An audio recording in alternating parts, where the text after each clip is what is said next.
Hi friends ये जो SIR form चला है इसको जो है लेकर लोगों में बहुत सारा कन्फ्यूज़न है और सब सोच रहे हैं कि इसको कैसे भरा जाए। तो देखिए एसआईआर फॉर्म जो अभी चला है इसके बारे में काफ़ी बीएलओ से मालूम किया है, तो जो बीएलओ हैं वो खुद सही से जानकारी नहीं दे पा रहे हैं। कोई बीएलओ कुछ बता रहा है, कोई बीएलओ कुछ बता रहा है। तो इन बीएलओज़ में भी आपस में काफ़ी मतभेद है। लेकिन जिन लोगों का नाम 2003 की वोटर लिस्ट में है उन लोगों के बारे में तो कोई कन्फ्यूज़न नहीं है, और जिन लोगों का नाम 2003 की वोटर लिस्ट में नहीं है उन लोगों के लिए थोड़ा सा कन्फ्यूज़न है। तो सबसे पहले हम आपको बताते हैं कि जिन लोगों का नाम 2003 की वोटर लिस्ट में है उन लोगों को फॉर्म कैसे भरना है। 2003 की वोटर लिस्ट में फॉर्म भरने के लिए आपको तो जो है सबसे पहले एक तो मेन चीज़ आपको चाहिए होगा आपका पहचान पत्र, जो वोटर आईडी कार्ड है। ये आपका वोटर आईडी कार्ड जैसे ये हम आपको दिखा रहे हैं ऐसा वोटर आईडी एक कार्ड चाहिए होगा। और उसके अलावा आपको आपका आधार कार्ड चाहिए, आपका आधार कार्ड होना चाहिए, एक आधार कार्ड आपका जो है ये। और फिर उसके बाद आधार कार्ड के बाद आपके पास ये जो एक वोटर लिस्ट है, ये जो आपकी 2003 की जैसे ये लिस्ट दिखाई है, तो 2003 की वोटर लिस्ट में जैसे कि जो इसकी ये विधानसभा क्षेत्र की जो क्षेत्र की संख्या है ये आपकी 86 और ये भाग संख्या 133 है और ये 2003 की वोटर लिस्ट है। तो इसमें जो है आप अपने मतदान क्षेत्र जो भी आपका हो जैसे उसके हिसाब से आप देख सकते हैं, उसको ढूंढिएगा। तो हमारा जो है इसमें नाम जैसे जब हम ये फॉर्म भरने जाएंगे तो इसको हमें ज़रूरत पड़ेगी इसकी। तो फ्रेंड्स हम आपको आसानी से बताते हैं कि 2003 की वोटर लिस्ट में जिसका नाम है उसको कैसे भरना है। तो सबसे पहले तो बीएलओ आपको एक फॉर्म दो फॉर्म दे के जाएंगे। दो फॉर्म में से आपको दोनों फिल करना है और दोनों फॉर्म पे जो है आप पूरी कंप्लीट डिटेल भर के अपनी साइन करके बीएलओ को दे देंगे। बीएलओ जो है आपको एक फॉर्म पे साइन करके वापस कर देंगे, वो आप अपने पास हमेशा संभाल के रखिएगा। और फॉर्म कुछ इस तरह का होगा और ये फॉर्म पे जो है आपको अपना एक फ़ोटो लगाना होगा। यहाँ पे जैसे ये हमने लगा रखा है, एक फ़ोटो आपको अपना लगाना होगा। और ये देखिए इस फॉर्म में जो है 2003 की वोटर लिस्ट में जिसका नाम है ये सिर्फ उसके लिए हम बता रहे हैं। इसके बाद में जिसका 2003 की वोटर लिस्ट में नाम नहीं उसके बारे में भी बताएंगे, और जिसका स्वर्गवास हो चुका है वो 2003 की वोटर लिस्ट में है उसके बारे में भी बताएंगे। तो जैसे ये फॉर्म दिया हुआ है तो ये जन्म तिथि दी हुई है, तो यहाँ पे जन्म तिथि में जो है डेट ऑफ बर्थ लिखेंगे जिसका ये फॉर्म है। जिसका ये फॉर्म है उसकी डेट ऑफ बर्थ यहाँ पे डालेंगे। और ये आधार संख्या दिया है, वैकल्पिक लिखा हुआ है। इस आधार संख्या में आपका अगर दिल चाहे तो आधार संख्या डालिए और ना दिल चाहे तो ना डालिए। तो आधार कार्ड की संख्या जो है आप यहाँ पे जिसका ये फॉर्म है इसकी डालेंगे आप यहाँ पे आधार संख्या। और ये मोबाइल नंबर दिया हुआ है, ये मोबाइल नंबर भी आप इसी का डालेंगे जिसका यहाँ पे नाम दिया हुआ है। और फिर उसके बाद पिता या अभिभावक लिखा है तो पिता का नाम जिसकी ये स्लिप आएगी उसके ही पिता का नाम डालेंगे।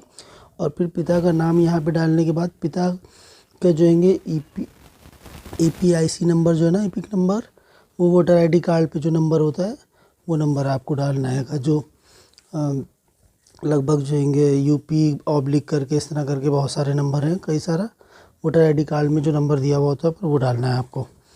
और उसके बाद जो है आपको यहाँ पे फिर माता का नाम डालना है, जिसका ये जो निर्वाचक है निर्वाचक के माता का नाम डालना पड़ेगा। फिर निर्वाचक की माता का EPIC नंबर डालना पड़ेगा। और फिर निर्वाचक की पत्नी का नाम डालना पड़ेगा। अगर से निर्वाचक जो है पति है तो उसकी पत्नी का नाम, और अगर निर्वाचक जो है लेडीज़ है तो उसके पति का नाम डाला जाएगा यहाँ पे। और फिर उसी का जिसका यहाँ पे नाम डालेंगे उसका ही नीचे EPIC नंबर जो है वो भी डालेंगे, ठीक है। अब इसके बाद आपको जो है नीचे दो कॉलम दिए हुए, इन दो कॉलम में जिसका 2003 की वोटर लिस्ट में नाम है उसका इधर वाला भरा जाएगा और लेफ़्ट साइड वाला हिस्सा, और जिसका 2003 की लिस्ट में नाम नहीं है जिसका 2003 की लिस्ट में नाम नहीं है उसका इधर का हिस्सा भरा जाएगा। तो अभी हम आपको बता रहे हैं जिनका 2003 की लिस्ट में नाम है। तो यहाँ पे जो आपको दिया हुआ दिख रहे हैं जिसमें निर्वाचक का नाम है, तो निर्वाचक ये जो ऊपर नाम दिया हुआ है देखिए निर्वाचक का नाम, तो यही नाम नीचे डाल दिया जाएगा। और निर्वाचक का जो है यहाँ पे EPIC नंबर भी दिया हुआ है, EPIC नंबर जो वोटर आईडी कार्ड पे पड़ा होता है वो भी आप यहाँ पे डाल सकते हैं, वही डाला जाएगा। उसके बाद संबंधी का नाम डालेंगे आप, उसके जो फादर का नाम है संबंधी में डालेंगे आप इसके फादर का नाम। और संबंध में लिखेंगे पिता, पिता हैं संबंध में। और फिर ज़िला आपका जो भी हो, जैसे कि हमारा लखनऊ है, यहाँ पे लखनऊ भर दिया जाएगा। और उसके बाद राज्य है हमारा यूपी, तो ये आप यूपी डाल देंगे। और फिर उसके बाद जो नीचे वाला कॉलम दिया हुआ है जिसमें विधानसभा निर्वाचन क्षेत्र की संख्या कही गई है और ये भाग संख्या और फिर उसके बाद क्रम संख्या, तो ये हमारा जो है यहाँ पे निर्वाचन क्षेत्र की संख्या जो है, जैसे ये 86 है, ऐसे ही आपकी 2003 की जो वोटर लिस्ट की निर्वाचन संख्या होगी वो भरी जाएगी। और फिर यहाँ पे ये भाग संख्या जो 133 है वो भाग संख्या में भरी जाएगी।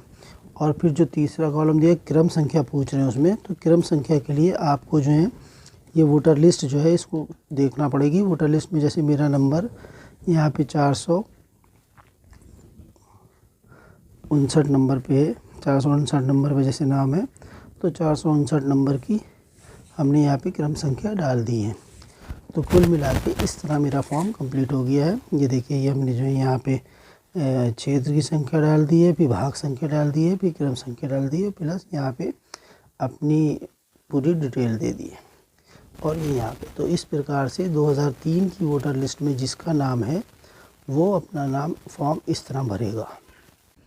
इस फॉर्म के साथ आपको कुछ भी नहीं देना है। ये फॉर्म आपको पूरा कंप्लीट करके दो कॉपी जो आपको बीएलओ ने दी है पूरी भर के दोनों पे साइन वाइन करके आप जो है बीएलओ को दे देंगे। बीएलओ एक पे अपनी साइन करके आपको वापस कर देगा और एक फॉर्म कंप्यूटर पे एंट्री करने के लिए अपने पास रख लेगा।